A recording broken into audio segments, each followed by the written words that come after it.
Assalamualaikum warahmatullahi wabarakatuh. Kami dari kelompok 12 mengenai transkripsi DNA akan menjelaskan apa itu transkripsi DNA. Sebelumnya izinkan saya memperkenalkan nama anggota kelompok kami, yaitu ada Amelinda Kustari dengan NPM 223800014, lalu ada Arti Adilia dengan NPM 223800025, kemudian Melida Eltizami dengan NPM 223800095, Sofia Amri dengan NPM 223800145, Sylvia Ika Damayanti dengan NPM 223800147, Siva Nurul Afifa dengan NPM 223800150, Sinta Adeliawati dengan NPM 223800164, lalu ada Vika Imroatul Qoniah dengan NPM 193800119, kemudian yang terakhir ada Ulfa Nafila Umri dengan NPM 193800119.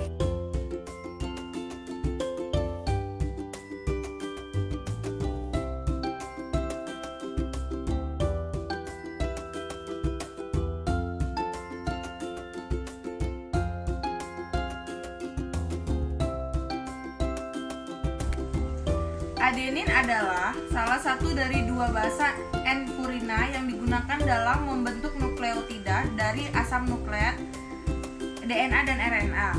Pada DNA, adenin berikatan dengan timin melalui dua ikatan hidrogen untuk membantu menstabilkan struktur asam nukleat. Pada RNA berbekas ganda, adenin berkaitan dengan urasil. Selanjutnya yaitu guanin.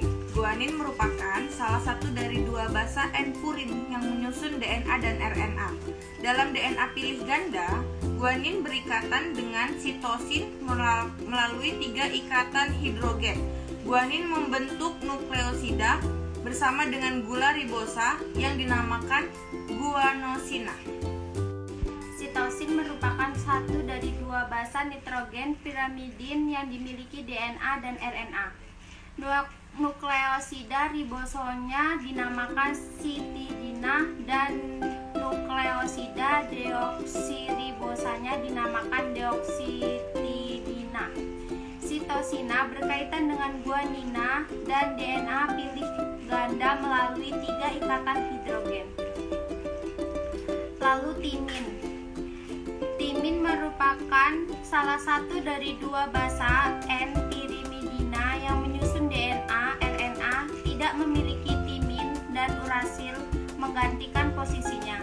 Pada DNA yang berpilihan ganda, timin akan berkaitan dengan adenina melalui dua ikatan hidrogen untuk membentuk struktur yang stabil.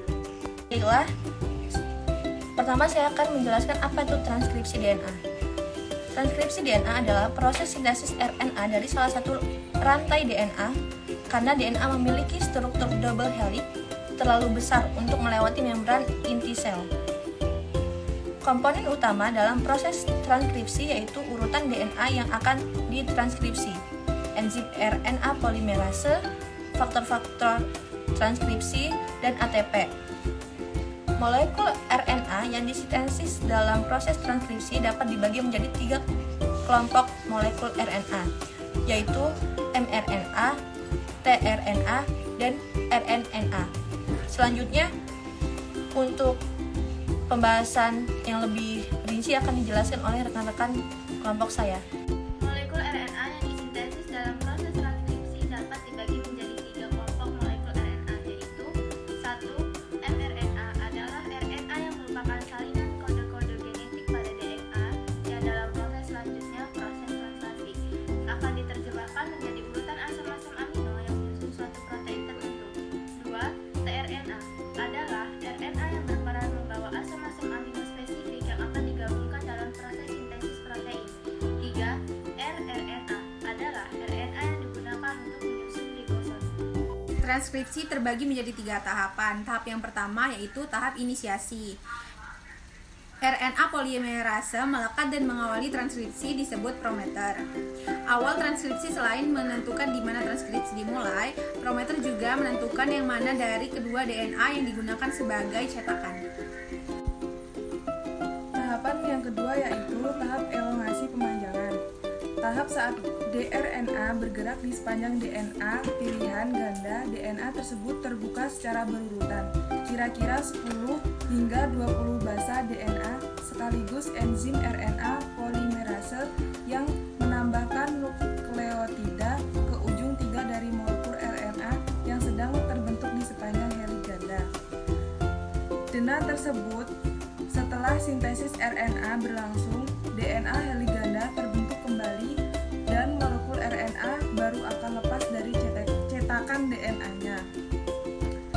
Salah satu proses sintesis protein yaitu transkripsi. Transkripsi merupakan proses pembentukan RNA melalui pita DNA yang menjadi cetakan. Tahap terakhir yaitu terminasi. Setelah terbentuk mRNA, maka pita DNA yang tadinya terbuka menjadi tertutup kembali. Proses tersebut berlangsung hingga pergerakan enzim RNA polimerase sampai pada ujung pita DNA yang disebut terminator. Setelah sampai pada terminator, maka RNA polimerase melepaskan diri dari DNA dan mRNA yang terbentuk juga lepas dari DNA. Selanjutnya, mRNA yang terbentuk meninggalkan nukleus menuju ribosom untuk melanjutkan tahap kedua yaitu translasi. Transkripsi melalui 3 tahap. Yang pertama yaitu tahap inisiasi, yang kedua tahap elongasi, dan terakhir tahap terminasi. Tahap inisiasi pada sintesis protein dimulai dengan menempelnya enzim RNA polimerase pada bagian yang disebut promotor. Promotor merupakan titik awal dimulainya peristiwa transkripsi dan juga sebagai penentu pita DNA yang akan digunakan sebagai cetakan. Tahap kedua yaitu elongasi, merupakan perpanjangan sambil bergerak di sepanjang pita DNA. Enzim DNA polimerase akan memisahkan kedua pita DNA dan melakukan penambahan nukleotida RNA. Selama transkripsi, hanya satu untai DNA yang biasanya disalin. Ini disebut untai template. Dan molekul RNA yang dihasilkan adalah untai tunggal messenger RNA atau mRNA. Untai DNA yang sesuai dengan mRNA disebut pengkodean atau untai akal. Pada eukariota, organisme yang memiliki nukleus, produk awal transkripsi disebut apra-mRNA. Pre-mRNA diedit secara ekstensif melalui penyambungan sebelum mRNA matang diproduksi dan siap diterjemahkan oleh ribosom. Organel seluler yang berfungsi sebagai tempat sintesis protein. Transkripsi salah satu gen terjadi di lokasi kromosom gen tersebut, yang merupakan segmen kromosom yang relatif pendek. Transkripsi aktif suatu gen bergantung pada kebutuhan akan aktivitas gen tersebut dalam sel atau jaringan tertentu atau pada waktu tertentu.